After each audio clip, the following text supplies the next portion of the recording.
જંબુસર નગરમાં ખારકુવા મસ્જિદ પાસે આવેલ એક મકાનમાં ગૌમાંસ હોવાની શંકા અંગે મળેલી માહિતીના આધારે જંબુસર પોલીસ તાત્કાલિક ઘટનાસ્થળે પહોંચી અને તપાસ હાથ ધરી હતી. તપાસ દરમિયાન સ્થળ પરથી અંદાજે 135 કિલો જેટલું શંકાસ્પદ માંસ મળી આવ્યું હતું. પોલીસે ઘટનાસ્થળ પરથી ડીપ ફ્રીઝ, કટિંગ કરવા માટેના સાધનો સહિત 2 વ્યક્તિઓને હસ્તગતમાં લઈને આગળની કાર્યવાહી હાથ ધરી છે.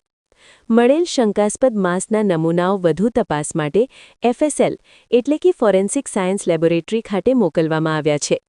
FSLનો રિપોર્ટ પ્રાપ્ત થયા બાદ જ આ શંકાસ્પદ માંસ કયા પ્રાણીનું છે તેની સ્પષ્ટતા થશે. રિપોર્ટના આધારે કાયદેસરની કાર્યવાહી કરવામાં આવશે.